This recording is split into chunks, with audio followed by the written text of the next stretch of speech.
श्री गणेशाय नमः। श्री शिव महापुराणे तृतीयायां शत्रुरूत्सहितायाम् अथ सप्तदशोऽध्याय। नन्दिकेश्वर उवाच। शृण्वतो गिरीशस्याध्यावतारन् दशसचकान् महाकालमुखान् भक्त्युपासना काण्डसेवितान् तत्राध्यो हि महाकालो भुक्तिमुक्तिप्रदासतां शक्तिस्तत्र महाकाली भक्तेप्सिद्ध फलप्रदा तारनामादिति ताराशक्तिस्तथैव सा भुक्तिमुक्तिप्रदोचो भो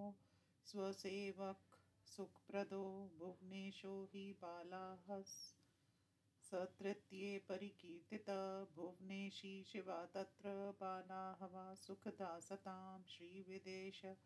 षोडशाव वृद्ध्या षोडशी शिवा चतुर्थो भक्तसुखदो भुक्तिमुक्तिफलप्रदा पंचमो भैरवाख्यात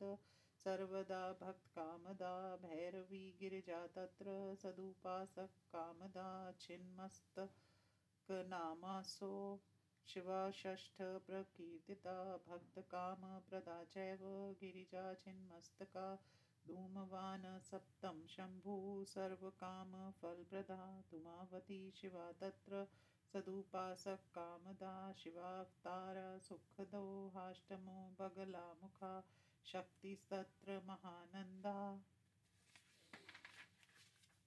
विख्याता बगलामुखी शिवावतारो मातंगो नवमा परिकीर्तिता मातंगी तत्र शर्वाणी सर्वकामफलप्रदा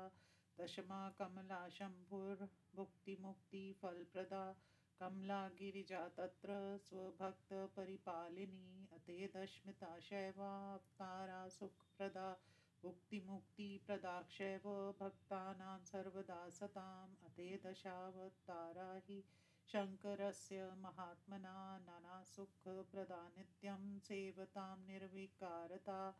एतदशावतारणां महात्म्यं वर्णितं मुने सर्वकामप्रदं ज्ञेयं तन्त्रशास्त्रादिगर्भितं हिता सामपि शक्तिनामद्युक्तो महिमा मुने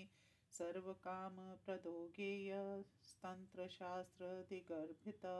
शत्रुमारन् कार्यादो ततच्छक्तिपरामता खलदण्डकरी नित्यं ब्रह्मतेजो विवर्धिनी इत्युक्तास्ते मया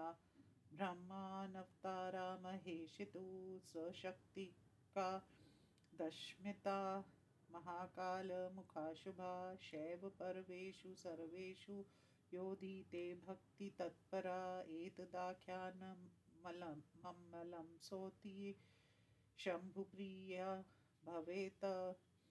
ब्राह्मणो ब्रह्मवर्चस्वी क्षत्रियो विजयी भवेत् धनाधिपो हि वैश्यासयाच्च क्षूद्रसुखं वाप्नुयात् शाङ्करा निजधर्मस्था शृण्वन्तक्षरतन्तिवतं सुखिना सयुर्विशेषेण शिवभक्ता भवन्तु च। इति श्रीशिवमहापुराणे तृतीयायां शत्रुरूत्सहितायां शिव अवतार वर्णन नाम